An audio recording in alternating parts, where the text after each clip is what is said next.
Hola, bienvenidos a Conoce la Esclerosis Múltiple. Yo soy Antonieta Sea y esta plática es parte de las actividades que realizamos en Fundación Caminemos. En esta ocasión nos acompañó la doctora Verónica Rivas Alonso para hablar de dónde vienen los síntomas raros de las enfermedades raras. Así es que no se pierdan esta plática.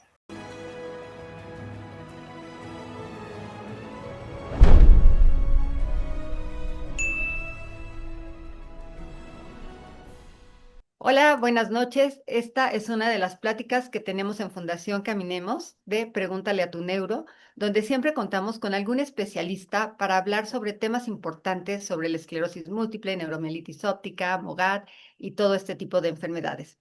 Hoy está la doctora Verónica Rivas. Vero es gran amiga, o sea, Vero es nuestra máster de cabecera y tenemos el gusto de contar con ella nuevamente. Gracias, Vero, como siempre. Y queríamos hacer en este mes de febrero que se conmemoran las enfermedades raras, hablar de cuáles son los síntomas raros de estas enfermedades, dónde se producen, por qué son raros realmente y si es que las enfermedades son consideradas como enfermedades raras o no en México. Pero antes de eso, también hay muchas dudas sobre qué pasa con la vacuna del sarampión. ¿No las podemos poner? ¿No nos las podemos poner? ¿Está indicada? ¿No está indicada? Para quiénes sí, para quiénes no? Entonces, si gustas, podemos empezar porque nos platiques qué de la vacuna. ¿Se vale? ¿No se vale? ¿Quiénes se la ponen? Y después nos vamos en una segunda parte con todos los síntomas y qué tan raros son. De las vacunas aprendimos mucho en la pandemia. Había como hay un mito que primero todo el mundo les decía que no se vacunaran y luego todo el mundo les dijo que sí se vacunar. Pero lo que sí valía la pena entender es que cada vacuna es diferente. Las vacunas funcionan de manera distinta. Algunas implican virus vivos, atenuados y hay diferentes mecanismos. Entonces, las vacunas que en general generan como un riesgo, por decirlo así, son las vacunas de virus vivos atenuados en los pacientes con inmunosupresión. Entonces, no se puede generalizar, pero la mayoría de los pacientes no se deben vacunar sin haberlo consultado con su médico porque depende del medicamento. En general, se considera que con medicamentos como los interferones, el acetato de glatiramer, no hay mayor problema con la vacunación. Pero el resto de los medicamentos sí, y sobre todo aquellos medicamentos que generan que se bajen las defensas propiamente, como el dimetilfumarato, como el fingolimod y algunos otros. Con otros medicamentos no es tanto como que existe un riesgo, como que puede no haber una respuesta del organismo correcta a la vacuna, que en ese caso puede ser que pues no pase nada, o sea, ni sirva por completo, pero eventualmente puede ser que esté como expuesto a alguna situación. Entonces, dentro de ese grupo de vacunas, por ejemplo, está ahorita la de sarampión. Existían otras como la de la vacuna de la fiebre amarilla, por ejemplo, que es otra de las vacunas que se les dice. En COVID había que considerar igual qué vacunas eran, porque habían unas que eran de virus vivos atenuados, otras no. En ese momento, como se consideraba que el COVID era potencialmente mortal, se evaluaba como el riesgo-beneficio, ¿no? De hecho, al principio la verdad es que no sabíamos bien qué hacer. Algunos pacientes les decíamos que sí, a otros que no, a otros les pararon el tratamiento, otros que estaban pendientes de iniciar no iniciaban porque no sabíamos bien qué hacer. Y conforme se fue teniendo un poco como experiencia de otros países, pudimos ir resolviendo algunas dudas. Entonces, se llegó como a esa conclusión. Pero específicamente aquí con la vacuna del COVID, lo que sí se les recomienda es que lo valoren cada uno de ustedes con su médico, eh, porque cada caso es diferente, volvemos a lo mismo, no es la misma historia de alguien que a lo mejor está con un cierto medicamento, pero sus defensas sí bajaron mucho, otros no, otros aparte son diabéticos, otros aparte tienen otras comorbilidades, entonces tienen que consultarlo específicamente con su neurólogo. ¿Hay alguna manera de saber cuánto bajaron tus defensas? Depende, porque hay muchos tipos de defensas. Digamos que el decir defensas es una generalización. O sea, hay pacientes que, por ejemplo, si ven en sus biometrías hemáticas, hay un apartado que dice linfocitos. Y en ese apartado de linfocitos hay algunas que, por ejemplo, se bajan, ¿no? O sea, donde pueden ver los valores que están por debajo del límite normal y algunos otros que tienen, que están normales, pero por ejemplo hay medicamentos que no bajan como tal los linfocitos, sino ciertas inmunoglobulinas. Entonces, por eso les digo, es como una generalización, pero la realidad es que sí tenemos que evaluar cada caso. Y en este caso, creo que la mayoría somos personas ya mayores que a lo mejor sí te vacunaron de chico. Y está la vacunación también indicada para personas menores de 49 años. Si te llega a dar sarampión, ¿se te puede complicar la enfermedad, la esclerosis o la neuromielitis? Aquí lo que es muy importante es que la gente que está alrededor se vacune.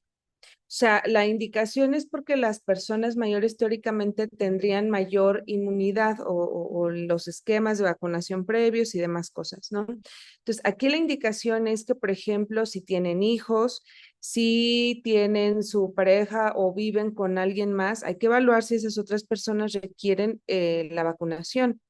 El punto es evitar el contagio. Entonces, si las personas cercanas se enferman, por ejemplo, en el caso de quienes tenemos niños, hay que revisar eso, que los niños tengan su esquema de vacunación completo, porque de otra manera sí puede haber como ahí el riesgo de contagio, o sea, cubrebocas y una serie de cosas. Entonces, insisto, o sea, cada caso es particular. Ujú. Ok. Bueno, esto cerrando con la del sarampión, la de la influenza que la siguen aplicando en algún lado, esas sí no las podemos poner. Sí, Y COVID también. hay que ver, insisto, cuáles son, Ah, pero en COVID. general se asume que sí. Ajá. Gabriela dice, ¿cómo que mayores? Pues mayores para sarampión se considera después de los 50 años, ¿no? No, no, es que la vacunación quedó indicada hasta los 49 años. A personas mayores de 49 años, yo creo que no escuchó el comentario, la pregunta que hiciste, pero a partir de 49, el límite se estableció así. Más de 49 años, o sea, mayores de 49 años, no se permitía la vacunación, o sea, no te ponían la vacuna si tú ibas. Ok. Bueno, pues si ya no hay más dudas de la vacunación, no sé, alguien tiene otra duda, pero creo que queda muy claro que hay que consultarlo con tu doctor, ¿no? Cada quien con su especialista. Y pues ahora sí, pasando a esto de los síntomas raros, porque hay muchos síntomas invisibles que son más raros, o a lo mejor no son raros, pero como no se ven, es difícil que te los crean y es difícil identificarlos hasta para nosotros mismos. Entonces, ¿por qué son raros estos síntomas? ¿De dónde vienen? Cuéntanos todo.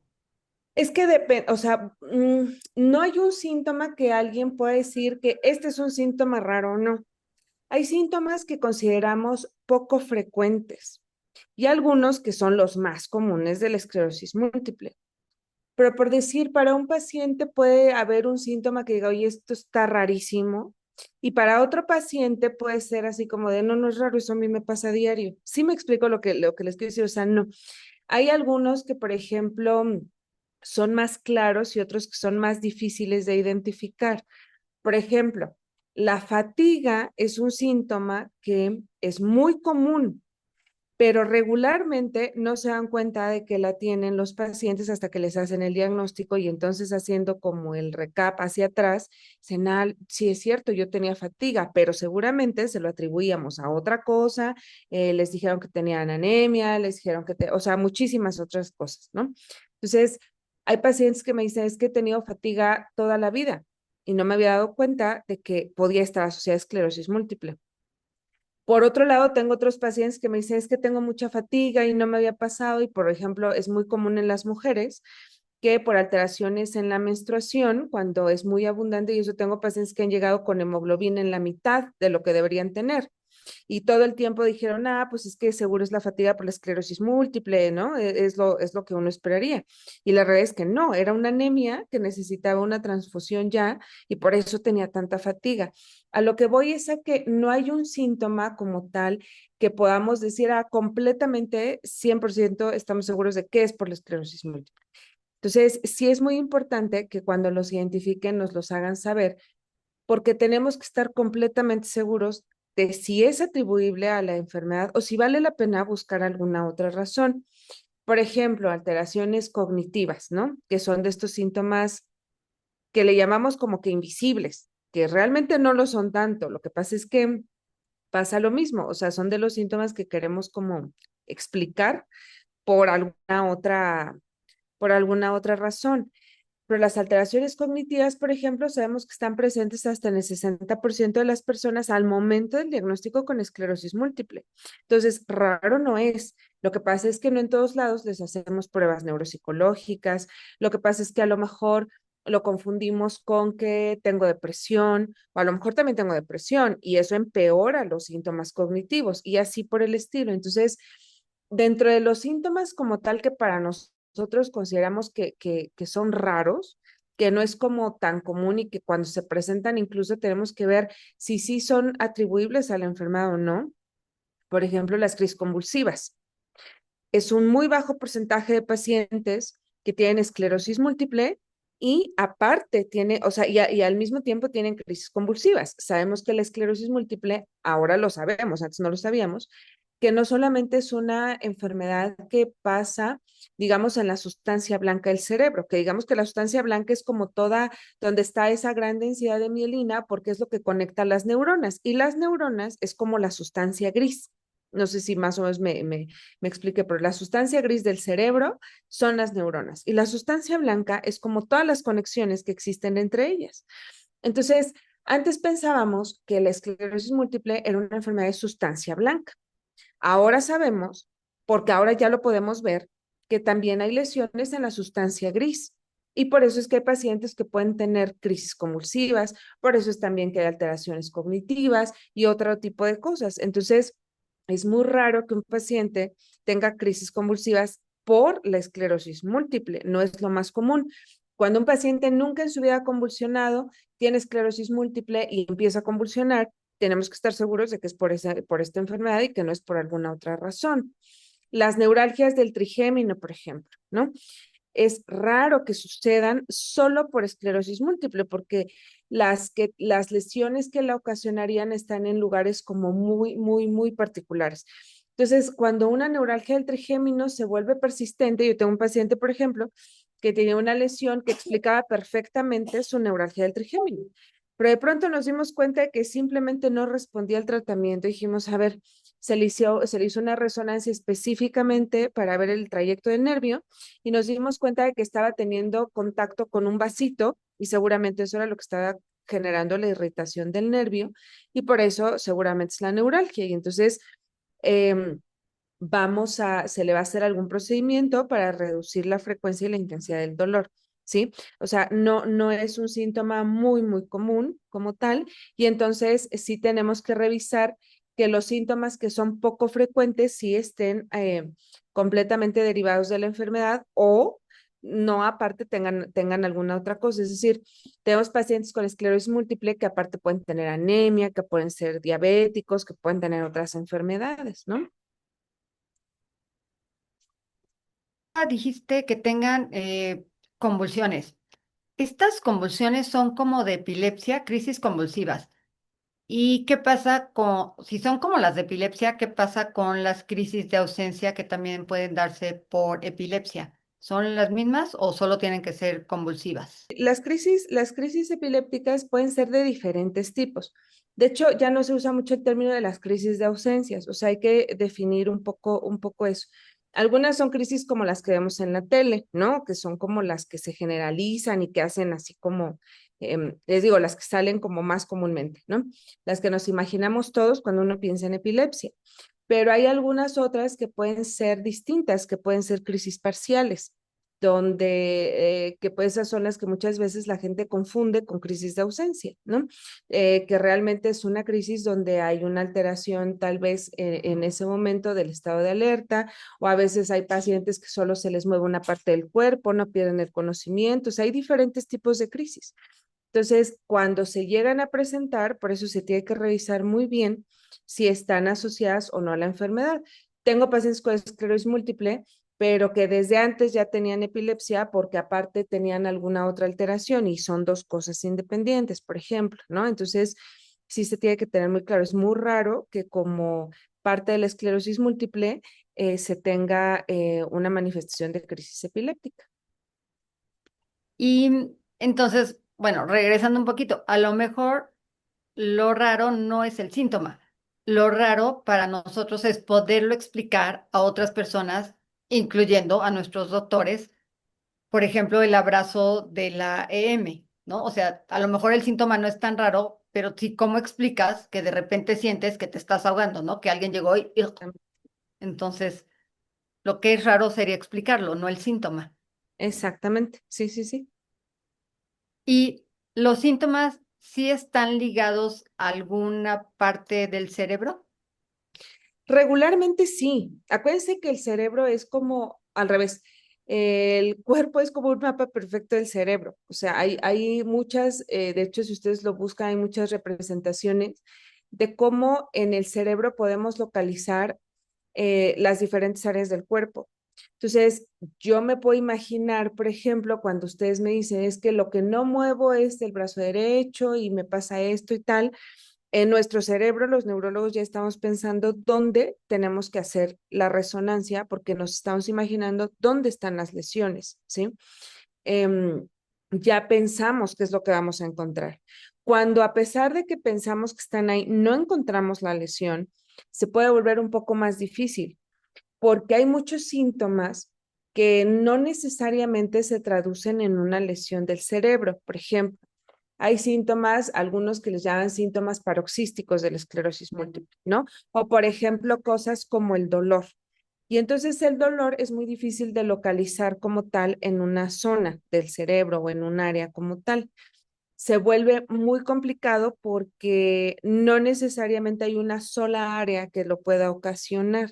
Entonces, algunos de los síntomas no tienen como tal esa traducción. Y a veces sucede porque existe un concepto que se llama sustancia blanca aparentemente normal. No hay una manchita ahí, no hay una lesión, pero si nosotros le hiciéramos medición de algunas sustancias que forman parte del cerebro, ya veríamos que hay una alteración, ya veríamos que no está del todo normal. Entonces, aunque no exista una lesión como tal, ya hay disfunción de esa zona. Y entonces muchos síntomas se pueden generar por esa razón. Las alteraciones cognitivas, síntomas dolorosos y una gran cantidad. Entonces, las manifestaciones neuropsiquiátricas son un gran ejemplo, ¿no? No necesariamente van ligadas a una sola lesión o a que existan muchas lesiones. Hay pacientes con depresión que no tienen esclerosis múltiple, hay pacientes con esclerosis múltiple que no tienen depresión y así por el estilo. Tiene que ver con cómo funciona el cerebro en muchos sentidos, más allá de solo una lesión como tal que podamos ver en la resonancia, ¿no? Ahorita dijiste, em, ¿cómo dijiste? Si algo no está del todo normal, o sea, si todo lo que pasa en el cerebro se pudiera medir por algún examen que lo comprobara y se viera que no está del todo normal, entonces sí sería algo raro. Sí podría ser que es una enfermedad rara o no tiene nada que ver. No, se tendría que analizar así igual cada cosa, o sea, no va necesariamente ligado, ¿no? Ok. Bueno, otra de las preguntas era que si solo tienes síntoma, digo, si solo tienes lesiones en la columna, ¿también puedes tener esclerosis múltiple? Sí, pero es muy raro. Regularmente existen lesiones en la médula y también en el cerebro. O sea, es más común encontrar pacientes que tienen lesiones solamente en el cerebro sin lesiones en la médula que pacientes que tienen lesiones en la médula sin lesiones en el cerebro. Eso es más raro. Puede ser, sí puede ser. Y ahí nada más hay que tener mucho cuidado de haber hecho el diagnóstico correcto. Y en neuromielitis óptica, ahí sí a fuerzas tiene que estar implicado el nervio óptico. No necesariamente. A veces los pacientes debutan nada más como la mielitis o como ahora se sabe que también hay otros síntomas como la afección, por ejemplo, del área postrema, que es un área que ocasiona vómitos, náuseas que no se explican de una mejor manera y que son muy difíciles de tratar. Entonces, los criterios para neuromielitis óptica han ido cambiando a través del tiempo. Entonces, si yo tengo una mielitis sin haber tenido inflamación del nervio óptico, la pura inflamación en la médula, y me hacen los anticuerpos y salen positivos, ya le puedo decir a un paciente que tiene neuromielitis óptica, aunque todavía no haya hecho el segundo episodio. Antes los criterios eran distintos, pero se han ido actualizando y ahorita recientemente se están volviendo a revisar. Yo creo que en este año se van a publicar. Recuérdanos qué es una mielitis. Una mielitis es una inflamación en la médula. La característica de la neuromielitis óptica, acuérdense que es muy diferente de la esclerosis múltiple. Entonces, la característica aquí es que son lesiones de segmentos muy largos, por eso son episodios catastróficos, que en un solo episodio el paciente puede quedar parapléjico o cuadrapléjico y difícilmente resuelve, a diferencia de la esclerosis múltiple, porque la esclerosis múltiple regularmente son lesiones chiquitas que no abarcan toda la médula. Además, en la neuromielitis óptica, el fenómeno de daño es un poco diferente y entonces se causa una gran necrosis, se muere el tejido que se inflamó. En la esclerosis múltiple no siempre es así. Entonces, la neuromielitis óptica, digamos que, aunque su nombre así lo dice, que es una mielitis óptica, ¿no? Ahora también ya estamos empezando a identificar que hay otros síntomas con los que pueden debutar los pacientes y entonces a veces hacen la mielitis y cuando les preguntamos ya en la historia, sí, hace algunos años me pasó que tuve un episodio de hipo, me dieron medicamento, no se me quitaba, vomitaba y vomitaba, me duró como una semana y se pudo haber confundido con una infección o cosas por el estilo, ¿no? Entonces, es muy importante revisar muy bien no solamente la historia de los síntomas, sino las características de las lesiones. Y de Mogat, porque siempre nada más estamos diciendo, bueno, primero empezábamos solo hablando de esclerosis múltiple, ¿no? Uh Como -huh. que hemos ido sumando a neuromielitis, que cada vez se habla más de ella, porque ya a lo mejor hay una prueba por lo que nos has contado. ¿Cómo diferencian si es Mogat? Relativamente difícil todavía porque algunos de los síntomas pueden ser igual compartidos. Entonces, por ejemplo, un paciente que hace un primer episodio de neuritis o un primer episodio de mielitis, puede, dependiendo de cómo sea la evolución y dependiendo de cómo sea todo, puede, si en ese momento no cumple los criterios de esclerosis múltiple, y si es una neuritis muy severa y si es o es una mielitis como la que les digo que abarca una gran extensión de la médula, podemos pensar más bien en neuromielitis óptica. Pero dependiendo por imagen, por ejemplo, de qué parte de la médula se afectó, en dónde está la lesión, nos puede ayudar a pensar si se parece más a MOGAD que a la neuromielitis óptica. Y en algunos pacientes que teníamos el diagnóstico de neuromielitis óptica, pero el anticuerpo siempre fue negativo y tenían una evolución relativamente benigna, se han replanteado los diagnósticos y tal vez lo que era no era una neuromielitis óptica, sino era un MOGAD, ¿no? Entonces, una de las formas, pues sí es como con las manifestaciones clínicas. Las neuritis tienen algunas características muy particulares. Eh, lo que se solicita obviamente es que no cumpla criterios para esclerosis múltiple, que no tenga aquaporina positivo, porque si cumple los criterios de esclerosis múltiple, es esclerosis múltiple. Y si tiene el anticuerpo para aquaporina, es aquaporina. El problema del MOGAD es que es un anticuerpo que puede estar incluso positivo, y eso ya se ha estudiado también en pacientes que antes tenían el diagnóstico de esclerosis múltiple. Y si yo les hago una prueba de MOGAD, puede salir positivo. ¿Eso significa que el diagnóstico estaba equivocado? No. El diagnóstico es esclerosis múltiple, pero son anticuerpos que pueden presentarse como una especie de epifenómeno inmunológico, donde lo vamos a encontrar tal vez por el daño que existe por otra enfermedad. Entonces hay que tener mucho cuidado con esta parte del diagnóstico diferencial. Por eso cada vez se han ido afinando los criterios también, aunque todavía los que tenemos son un panel que se publicó hace algunos años. Y el problema es que también el tema de los anticuerpos, así como el de la aquaporina, desafortunadamente no tenemos las mejores técnicas disponibles a costos accesibles. El MOGAD todavía hay laboratorios que lo cobran en 86,000 pesos, ¿no? Entonces es muy complicado el poder a veces hacer el diagnóstico. Vemos que no es esclerosis múltiple, vemos que no se parece tanto a la evolución tan grave de la neuromielitis óptica, el anticuerpo de la neuromielitis óptica es negativo, pero no tenemos el recurso para pagar el anticuerpo, pues la sospecha se queda como que sea un MOGAD, pero se queda como una sospecha, ¿no? Entonces, depende mucho de la evolución de cada paciente. No, bueno, y depende mucho del ojo clínico y del Sí, especialista que te vea, ¿no? sí, sí, sí, sí. La verdad es que sí. Tenemos Claro. varios pacientes, por ejemplo, que en algún momento los diagnosticaron como MOGAD porque llegaron a tener, a lo mejor, antes la prueba, por ejemplo, decía nada más si el anticuerpo era positivo o negativo. Después ya empezaron a dar valores de anticuerpos y a veces con un título muy bajito se diagnosticaron como MOGAD. Y los criterios nos dijeron después que no, que tenía que ser un valor realmente significativo para asegurar que era MOGAD. Entonces, la verdad es que van a haber varios cambios en los criterios de todas estas enfermedades y es válido hacer el replanteamiento de los diagnósticos que tenemos conforme van saliendo diferentes marcadores, ¿no? Híjoles. Pero si así es carísimo y Sí, complicadísimo que te den sí, un diagnóstico, después vea que te lo cambien, sí está más complicado, ¿no? Sí, es claro. complicado.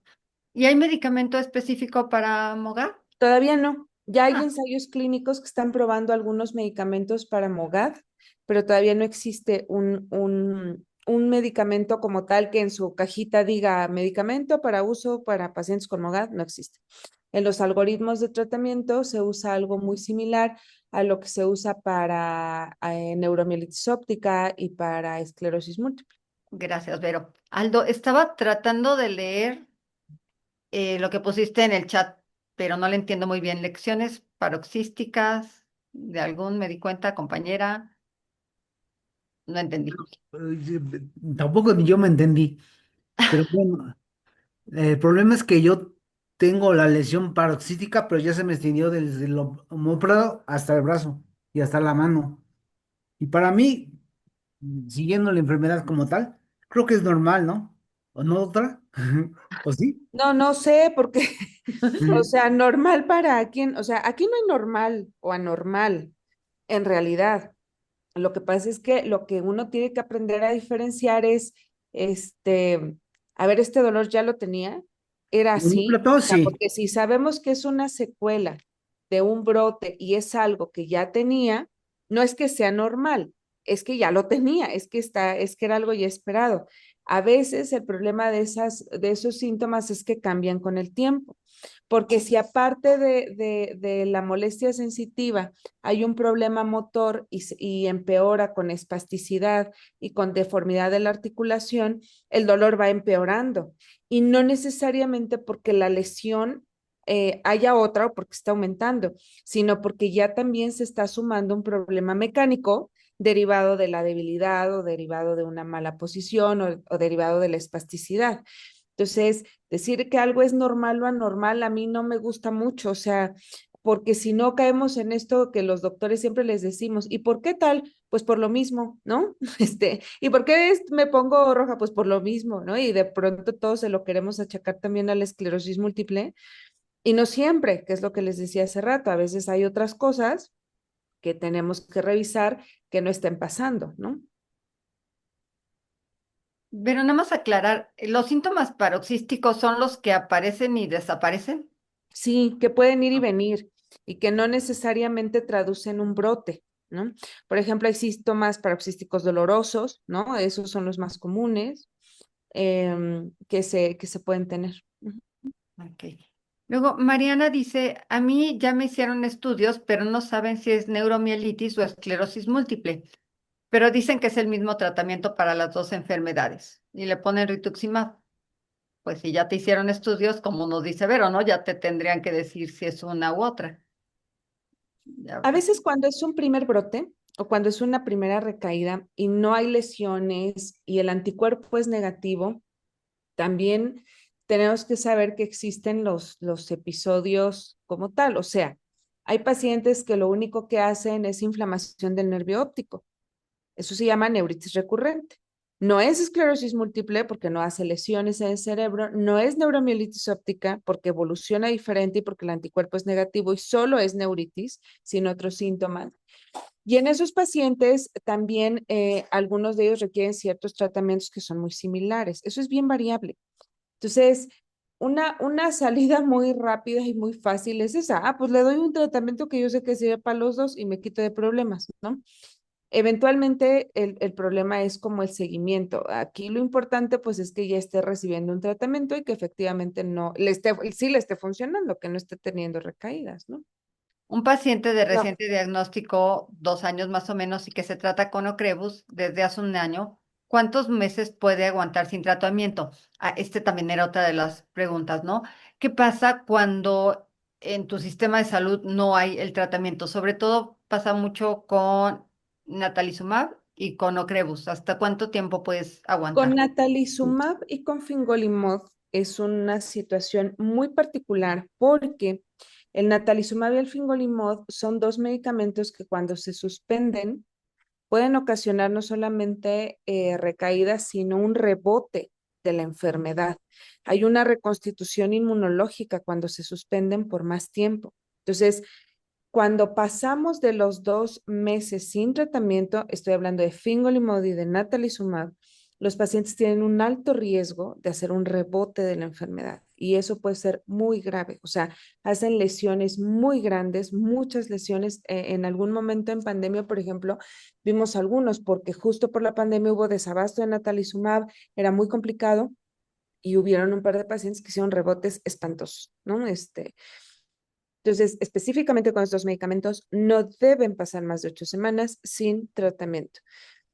En el caso de ocrelizumab, depende. Ahí sí, ahora sí que depende. La indicación real es que sea un medicamento que se aplique cada 6 meses. En los estudios de seguimiento que ya se han hecho y que son varios, también ya hemos visto que no necesario, o sea, no pasa nada si en lugar de que sean 6 meses se lo pone al séptimo mes. Tenemos muchos pacientes que o por abasto o por eh, procesos infecciosos importantes no se puede poner el medicamento o por varias razones, ¿no? Cuando pasa eso, sí tienen que revisarlo con su médico, porque también no es lo mismo un paciente que, como pone Gaby ahí, se apenas lleva un año de tratamiento a un paciente que lleva, por ejemplo, no, yo tengo pacientes que ya llevan 8 o 9 años de tratamiento con Ocrevus, ¿no? Esos pacientes, por ejemplo, hay algunos estudios donde ya, incluso en algunos centros en el mundo, ya se les pone el medicamento cada 8 meses, cada año y el efecto ya lo tienen durante más tiempo. Pero esa evaluación también es individual. Hay algunos estudios de laboratorio que a veces les pedimos, como los CD19 y CD20, que son las células que se mueren con el ocrelizumab. Entonces, a veces cuando ya llevamos 6, 7, 8 meses, yo, por ejemplo, con el rituximab hago mucho eso, los pacientes del instituto lo saben, después de cierta cantidad de dosis, empezamos a reducirles la dosis del medicamento. En lugar de 1 gramo, les ponemos 500 miligramos. Si todo va bien, después de otro tiempo, empezamos a ponérselos cada 8 meses, ya no cada 6, porque además es una forma de reducir los riesgos que puede tener el medicamento de manera crónica. Entonces, la realidad es que depende, o sea, sí tienen que hablarlo con su médico. Cuando hacemos esos cambios, por ejemplo, nosotros pedimos el CD19 y CD20 y decimos, ah, ya pasaron 8 meses y siguen estando en cero, significa que el efecto efectivamente ya le está durando más tiempo y se lo podemos poner en periodos más prolongados y estamos bien, pero no es lo mismo. Hay un grupo de pacientes mínimo, en México no sabemos cuántos, que se les llama reconstituyentes rápidos.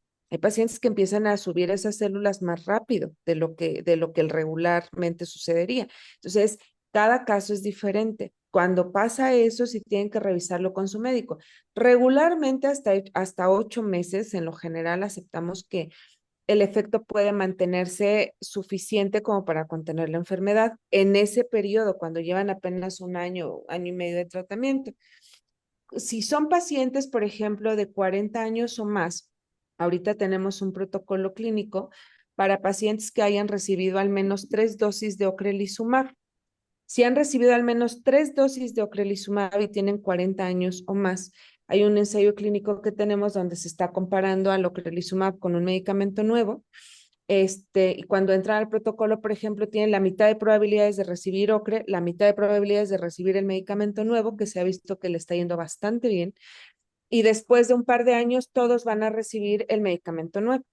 Y regularmente son ensayos clínicos en los que les va bastante bien, o sea, son ensayos clínicos serios, claramente, o sea, no son cosas más extrañas ni charlatanerías ni nada. Y esa es una forma en la que ahorita, por ejemplo, tenemos pacientes que no, por la razón que sea, no están recibiendo correctamente su ocrelizumab, pero aquí un poco la limitante es esa, que son pacientes de 40 años o más, y al menos 3 dosis de ocrelizumab, y pueden ser buenos candidatos al tratamiento. A ver, me queda como una duda. Eh, Dices que puede ser con rituximab o con ocre, que son cada 6 meses, a lo mejor irse hasta 8 meses. Ujú. Pero tú como paciente, ¿cómo sabes si todavía tienes el efecto? ¿Te empiezas a sentir mal, empiezas a No, tener es lo síntomas? que les decía. Regularmente, para hacer eso, les pedimos esto de las células CD19 y CD20. Entonces, por ejemplo, si les tocaba a los 6 meses y esta vez se lo voy a pedir a los 8 meses, casi siempre les pedimos eso, CD19 y CD20. Y entonces digo, estamos en 8 meses y el efecto ahí sigue. O sea, biológicamente las células siguen en cero o muy cercano a cero. O sea, estoy viendo que el efecto sí le está durando lo suficiente. Entonces, no, justo no debería sentirse mal ni nada así. Si el paciente empieza a sentirse mal, o empieza a tener datos de recaída, significa que no es una maniobra aceptable para él en particular y tenemos que replantear si nos seguimos al efecto de cada 6 meses, ¿no? Y también esto que nos decías, o sea, puede ser que bajen la dosis, que se extienda el tiempo de aplicación, pero eso no quita, o sea, eso no significa que la enfermedad se está curando. Significa que No. está como dormida y que la sigues teniendo Sí, sí, controlada, ¿no? así es. Ujú. No se está. Va. Luego, Mariana dice, ¿con el rituximab me ayudará con el equilibrio o solo es para prevenir futuros brotes? Apenas es mi primera dosis y estoy ansiosa por ver resultados. Es que yo creo que a veces no les explicamos muy bien cuáles y no les aclaramos esto, cuáles son las expectativas del tratamiento. Los tratamientos lo que hacen son evitar futuras recaídas. A veces, en algunos pacientes, es probable que algunos medicamentos ayuden a una recuperación de la discapacidad preexistente, a veces, pero no es algo que les podamos ni asegurar, ni prometer, ni mucho menos porque no hay una garantía de que así suceda. Y si yo les digo, no, sí, te va a ayudar, y pasado mañana dice, oiga, no me ayudó, pues, oiga, es que no hay una garantía de eso. La capacidad de remielinización es variable, cada paciente es diferente por edad, por género, por otras enfermedades y por otras muchísimas razones. Entonces, la realidad es que no hay forma de asegurar que vaya a mejorar completamente alguno de los síntomas, ¿no? Y hasta el momento, seguir diciendo que sigue siendo una enfermedad incurable. Los tratamientos modifican Exacto. nada más. No se cura. Ni con el protocolo de Coimbra que No, siempre menos andan con el preguntando. protocolo Coimbra, no, por favor, no. No. Que siempre sale en las preguntas, ¿no? Lo vemos en todos los grupos. Sí, no, no. Bueno, Gaby preguntaba de la vacuna del sarampión. Ya lo dijimos al principio, ya nos dijo la doctora Vero que hay que consultarlo siempre, pues con tu doctor. Y bueno, es que ahora sí todas las preguntas, las que hubo, iban muy ligadas a cómo eran los síntomas y cómo se reflejaban ya fuera en el cerebro o en la médula y por qué eran raros. No sé si alguien tenga alguna otra pregunta. Diego, igual ya se contestó lo de la vacuna del sarampión. No, de preferencia, platícalo primero con tu médico porque depende mucho del tratamiento que estés llevando y de cómo esté tu estado de salud en general. Hola, Hola, ¿qué Gaby. tan cerca estamos de encontrar una cura? Porque claro, la ciencia avanza por ejemplo, la doctora Vero es mi doctora y ya me pide como otros estudios para darse cuenta si la enfermedad está haciendo cosas raras en mi ser. Entonces, si estamos avanzando tanto, estamos avanzando en este sentido de, pues ya no quiero tener esclerosis, ¿qué tan cerca estamos? O me voy a morir y valió. ¿Sabes qué, Gab? Me encanta que hayas dicho que te pasan cosas raras, porque ya ven, yo insisto, estamos en el mes de las enfermedades raras y sí pasan cosas raras. Aunque Vero diga que no son tan raras, luego sí son raras. No es fácil explicar que te ahogas, que te pica, que te duele. Sí es raro, Vero. Pero a ver, contéstale a Gaps. Nos vamos a No, morir valiendo. no. Fíjense que apenas justo este fin de semana diagnosticamos a un paciente y fue una conversación bien complicada porque ustedes seguramente lo van a entender muy bien, porque al final pues es un hombre de 42 años que acaba de ser papá y le acabamos de decir que tiene esclerosis múltiple, ¿no? Hubo llanto, todo fue muy complicado precisamente porque explicar precisamente como todo este panorama donde se llena uno así como de mucho miedo, la verdad es que se vuelve muy difícil, ¿no? No es nada, no es nada cierto. O sea, yo creo que ese es una de los principales problemas, que no tenemos ninguna certeza de muchas de estas situaciones. Entonces, es muy difícil explicar como tal qué es lo que les pasa o qué es lo que les va a pasar. Hasta hoy no tenemos algo así. Hace como 13 años surgió un medicamento que yo no sé si alguien de ustedes lo haya recibido, que es el alemtuzumab, el Lemtrada. El Lemtrada es un medicamento que cuando se lanzó al mercado se dijo que era lo más cercano a la cura para la esclerosis múltiple. Había pacientes que recibieron los primeros ciclos de tratamiento y luego pasaron casi 18 años sin que tuvieran actividad en la enfermedad. Y entonces, la verdad es que es un medicamento que prometía mucho. Yo tengo varios pacientes todavía con este medicamento. Eh, Todavía lo uso en algunos casos de formas muy agresivas de la enfermedad, porque nos dimos cuenta a través del tiempo de que los pacientes que recibían el tratamiento, era tal la reconstitución inmunológica que tenían, que empezaron a tener un montón de eventos adversos en los estudios clínicos, ¿no? Se perdía completamente este equilibrio y empezaban a aparecer otras enfermedades inmunológicas. En los ensayos clínicos hubieron pacientes que tuvieron hemorragias cerebrales, aprendimos qué les pasaba y más o menos aprendimos entonces a cómo controlar la enfermedad y a cómo controlar los eventos adversos que podía tener. Pero aún así, hubieron pacientes en el mundo que pasó más tiempo y empezaron a desarrollar otros eventos adversos que no conocíamos. Y entonces, por ejemplo, en Europa se fue a una cosa que se llama cuarta línea. Significa que es un medicamento que no se puede utilizar a menos de que haya fallado a 3 medicamentos previos. Aquí en México no tenemos, perdón, aquí en México no tenemos esa limitante. Se puede utilizar como primera, segunda o tercera o cuarta línea, no importa, pero la realidad es que depende mucho de cómo le vaya al paciente y cada uno de nosotros, ustedes como pacientes y nosotros como médicos, qué tantos riesgos estamos dispuestos a correr.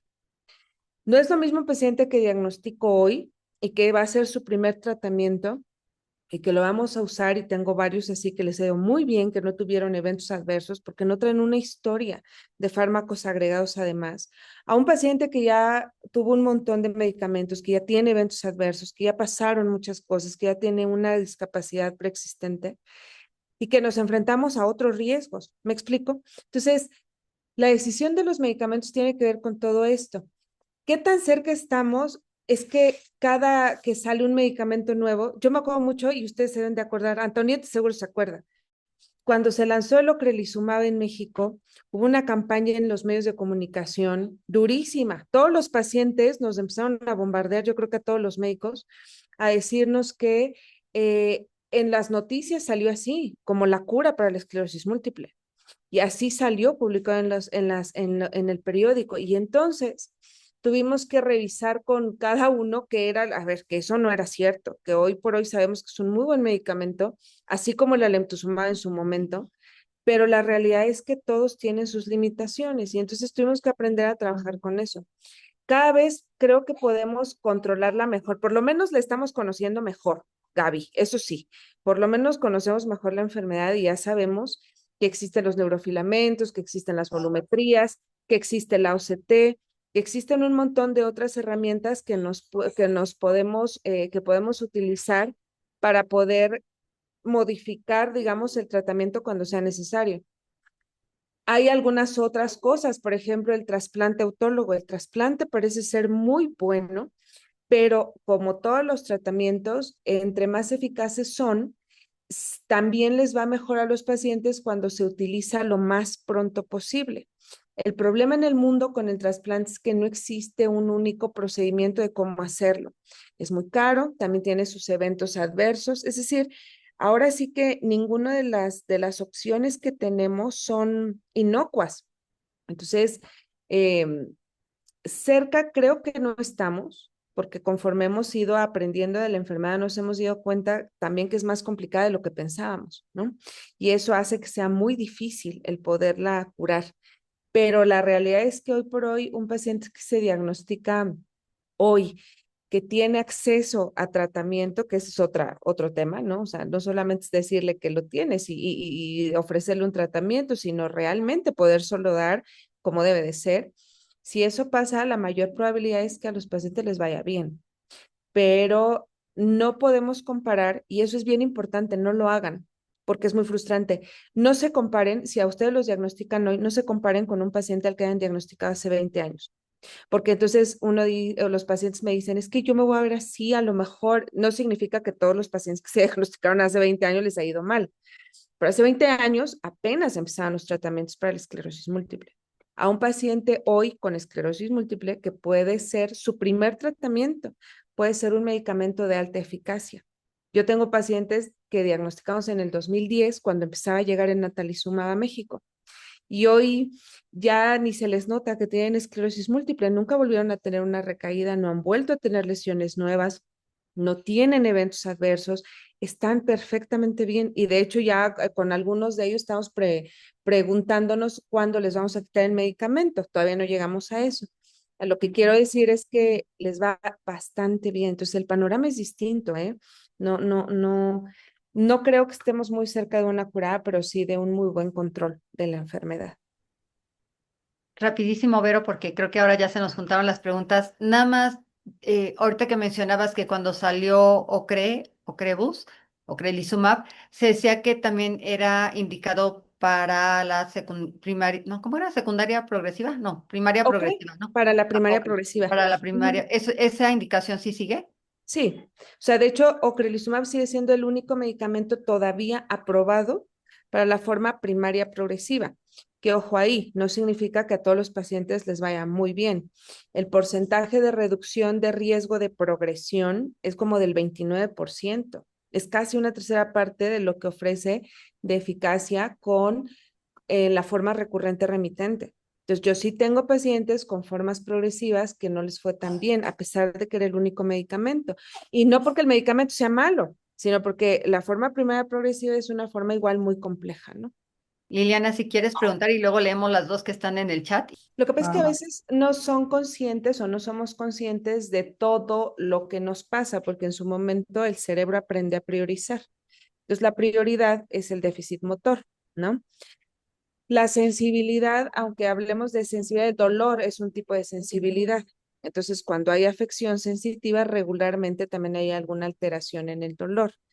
Ahí depende mucho de dónde están las lesiones, porque hay diferentes áreas. Cada tipo de sensibilidad se transmite por vías diferentes en el cerebro. Entonces, hay pacientes que me pueden decir, oye, pero es que yo siento muy bien lo frío y lo caliente, pero a la hora de que agarro una cosa, como que no la siento bien, tengo que fijarme si la estoy agarrando bien, porque si no se me puede caer.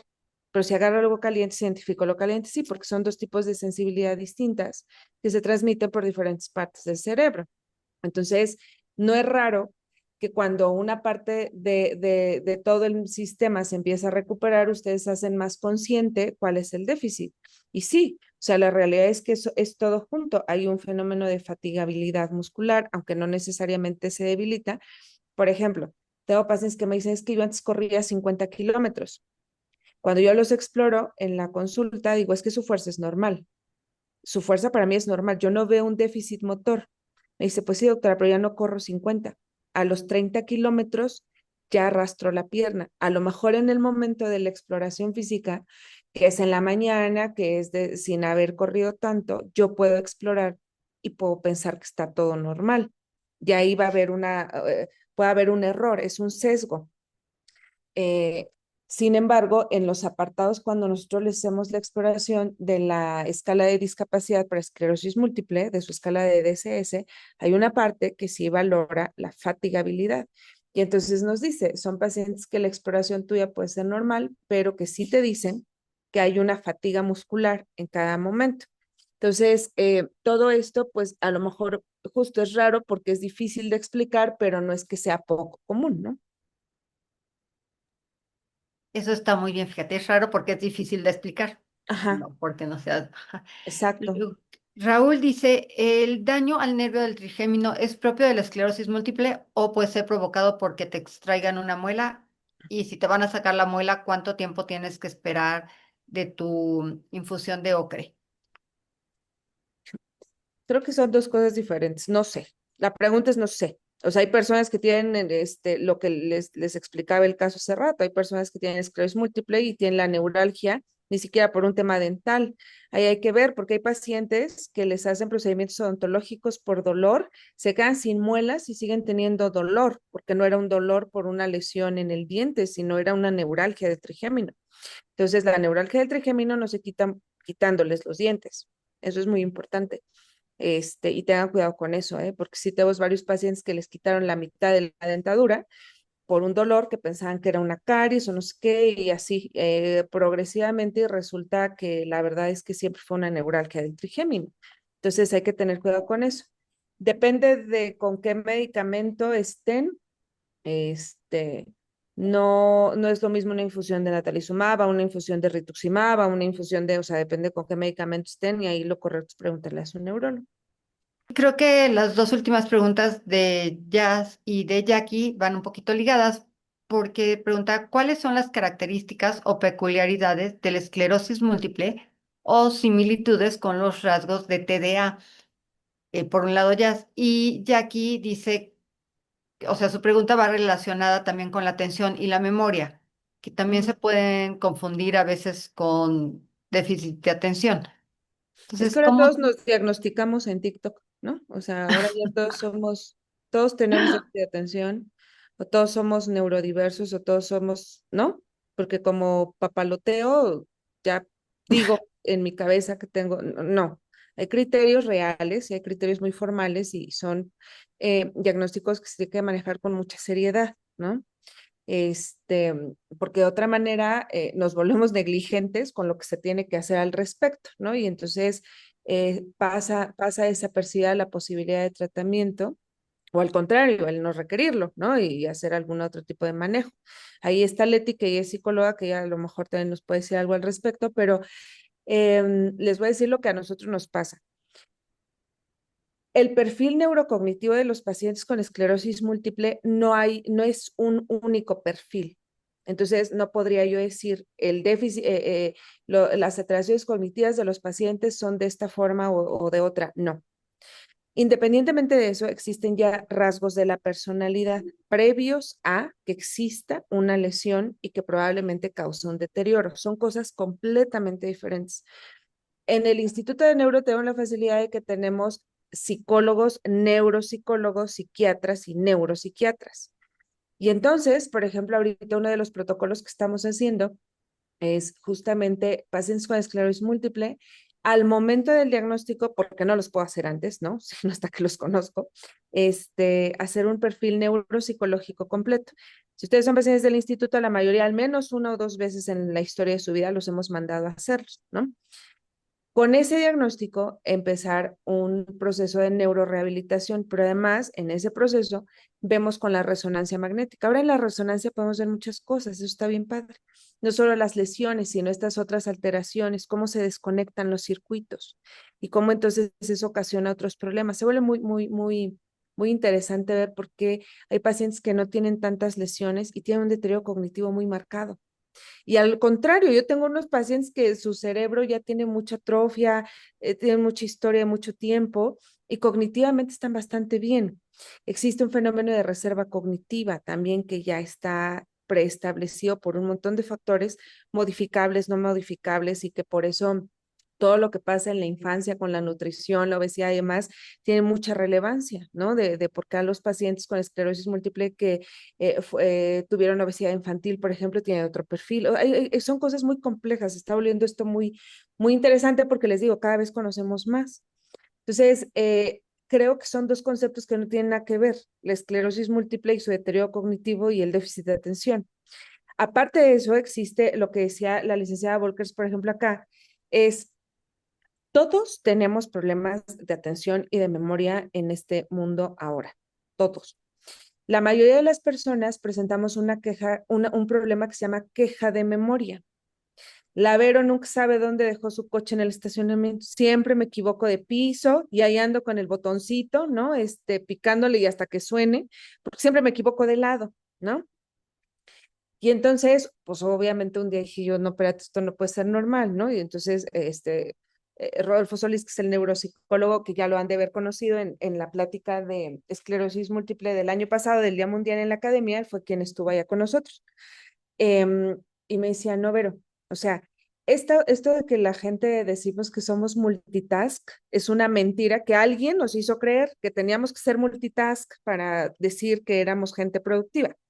Pero el cerebro no funciona así. Si tú estás haciendo 10 cosas a la vez, estoy hablando con ustedes, estoy viendo que Sebastián nos avienta del sillón, estoy esperando que llegue alguien en un Uber, estoy esperando un medicamento, estoy contestando 2 mensajes y un informe médico, yo creo que soy multitask porque estoy haciendo 100 cosas. La realidad es que en alguna la voy a regar porque mi cerebro no es capaz de registrar las 10 cosas perfectamente a la vez, ¿no?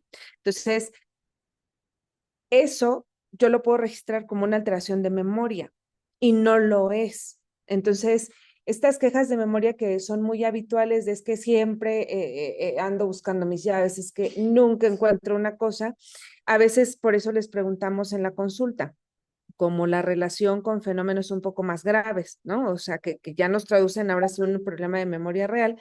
Y la mejor idea es que se haga una valoración cognitiva ahí, o sea, que nos da incluso, o a veces es al revés, ¿eh? Yo tengo pacientes que dicen, no, yo estoy perfecto. Y el esposo o la esposa de al lado dice, no, doctora, no está perfecta. Hace unas cosas bien raras que antes no hacía. Y le hacemos pruebas neuropsicológicas y nos damos cuenta que es real, de que hay un deterioro sobre todo mucho hacia algunas funciones ejecutivas, cosas que en el control de impulsos, en la toma de decisiones, la velocidad del procesamiento de pensamiento, es de las cosas que más se afectan en la esclerosis múltiple, ¿no? Nos quedamos lentos en una conversación, o sea, hay muchas cosas que pueden jugar ahí. Entonces, el perfil, no hay un perfil único. Lo conveniente es hacer un perfil neuropsicológico al momento del diagnóstico y eventualmente repetirlo. Pero les digo, no sé si ahí Leti quiera decir alguna cosa al respecto. No, pues solamente agregar que no nos olvidemos de estar, ya tenemos un grupo por ahí de actividades de estimulación cognitiva. Cualquier motivo que sea la memoria, la atención, la dispersión, pues aplicar las estrategias. Yo pongo en mi puertita todo lo que tengo que hacer el día de hoy, que no se me olviden llave, celular, tag y demás. Y anticipar nuestras actividades en la noche antes de salir a trabajar o a cualquier otra actividad. Y pues ya tenemos un grupito ahí que yo no entro mucho, pero sí nos está ayudando mucho de repente a hacer varias actividades. Y no olvidarnos de esa parte, independientemente, no pensar que es esclerosis, déficit de atención o que ya estoy ya grande y ya la memoria se me va. Alzheimer puede ser, no. O sea, hay que seguir trabajando nuestras sopas de letras y todo lo que tengamos que hacer. Y también agregar un poquito de que hay que conocernos a nosotros. Yo de repente en la semana me empezó a doler mucho el pie derecho, pero pues a ver, Letis, caminaste muchísimo. o no dormiste bien porque me duele mucho la cabeza, y no estar asociando a que es un síntoma de la esclerosis, sino pensar qué hice en el día, cómo me fue esta semana, qué hice que a lo mejor me está pasando eso. A mí me daba mucho lo del, bueno, el abrazo de la M, pero también he como asociado a que de repente me está pasando cuando tuve un día de mucho estrés y que puede ser incluso un ataque de ansiedad. Entonces, como que hay que empezar como a mirarnos y a conocernos también, ¿no? Eso sería todo. Y voy a recordar algo que nos dijo hace poco el doctor Macías de Guadalajara, Miguel Ángel, que si se te olvidan las cosas es más fácil aprender a utilizar las nuevas tecnologías que, o sea, usa los recordatorios del celular. Es más fácil que tu cerebro aprenda a utilizar las nuevas tecnologías a que le enseñes a tu cerebro a que recuerde lo que sabía hacer. Entonces, pues apoyémonos de todo. Y ya por último, ¿existe medicamento para restaurar la mielina? Dinos que no, pero confírmanos. No. Han habido algunos que ya se probaron en el mundo. Alguno era muy esperanzador hace como 10 años. Aparentemente mejoró la velocidad de conducción en el nervio óptico. Cuando se probó más allá de eso, se vio que no era real. Entonces, o sea, no que no fuera real, que no era un cambio significativo, vamos a decirlo así. Entonces, no hay ningún remielinizante hasta hoy.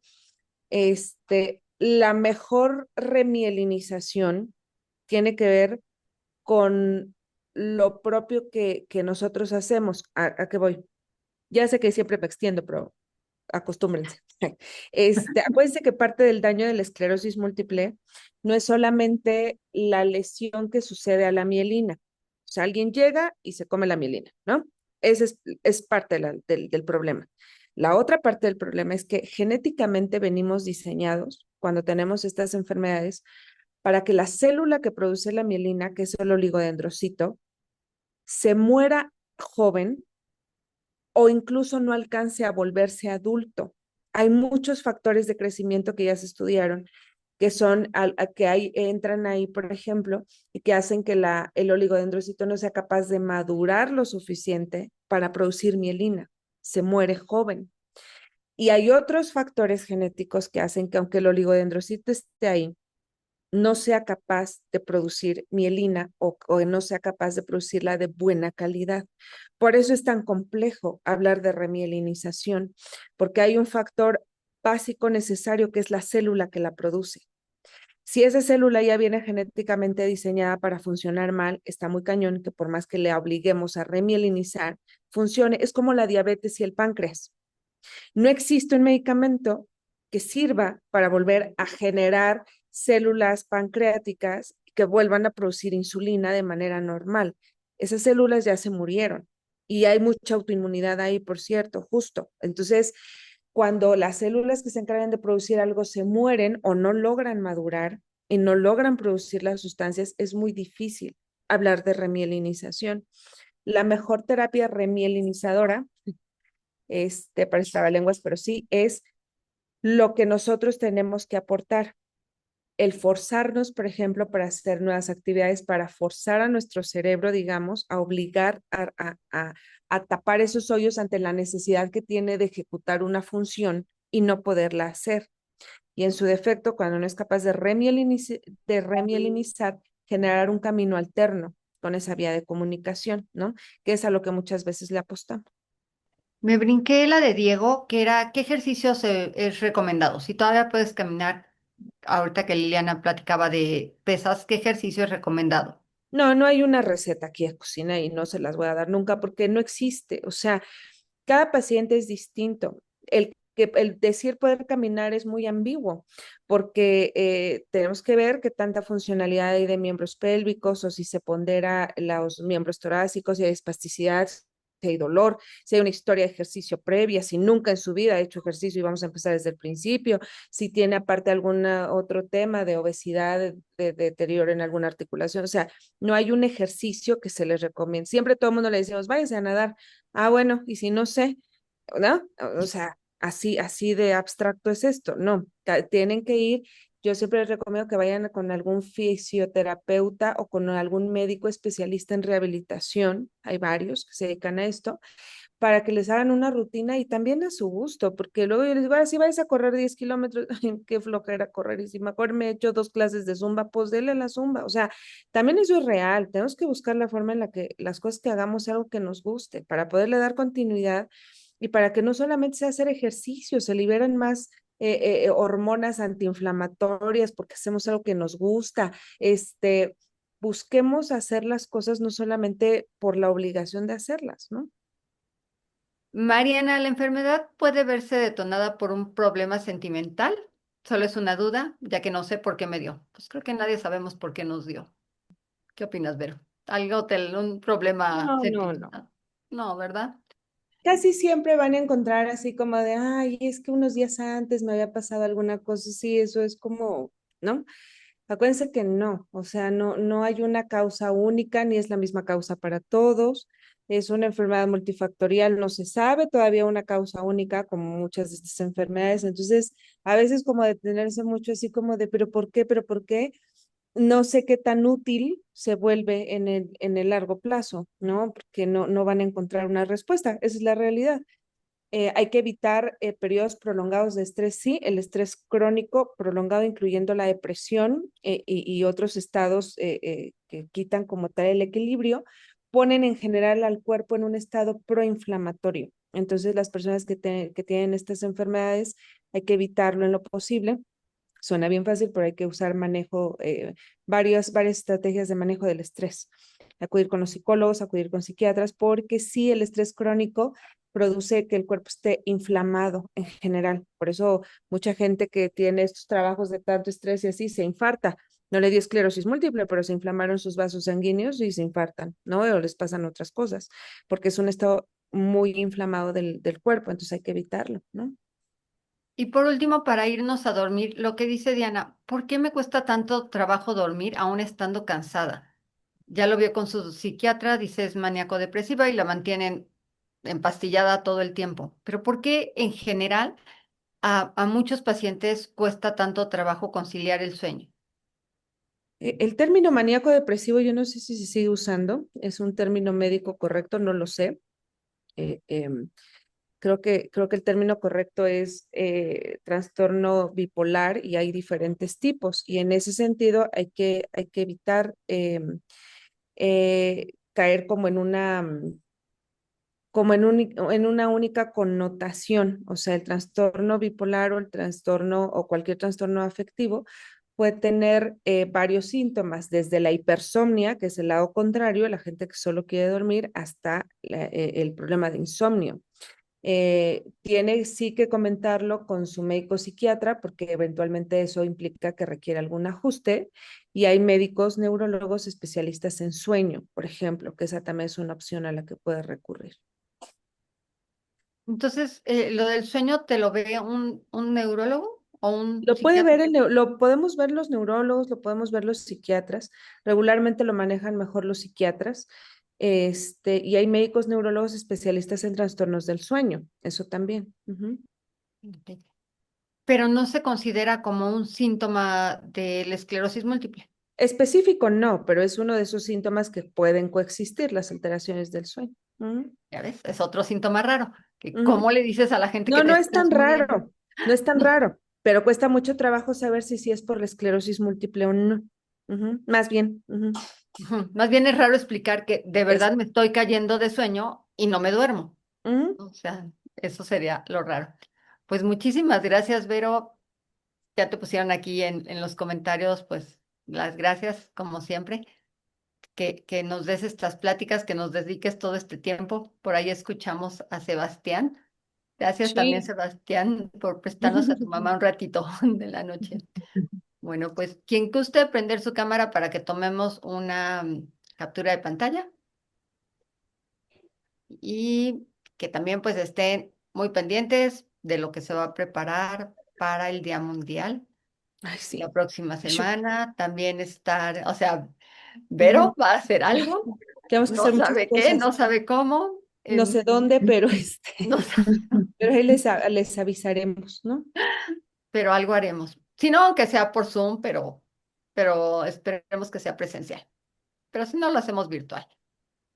Vero tiene muchos compromisos con los doctores, pero no nos olvida. No, Bueno, pues ahí va. Son dos pantallas. Ay, Jackie, ya regresaste. Hace ratito se cortó tu pantalla. Va la primera pantalla. Ahorita se las comparto. Espérenme. Y voy a tomar la segunda pantalla.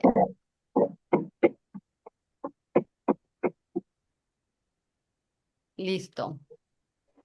Pues muchísimas gracias, Vero. no, Gracias a gracias a todos. ustedes. Que Gracias por pasen una conectarse. bonita Gracias, doctora. Buenas noches. Cuídense mucho. Nos vemos. Gracias. Gracias, doctora. Buenas Bye. noches. Gracias a Buenas todos. noches. Gracias. Buenas Hasta noches. mañana, Buenas buenas noches, noches. chicos. Gracias por todo el tiempo en esta Hasta luego, plática. doctora. A ustedes. Bye. Bye. Gracias, doctora. Gusto verla, Gaby. Bye. Gracias, doctora. Gracias. Un beso. Buenas noches. Buenas noches Adiós, a hasta luego. todos. Muchas gracias, doctora, por la plática.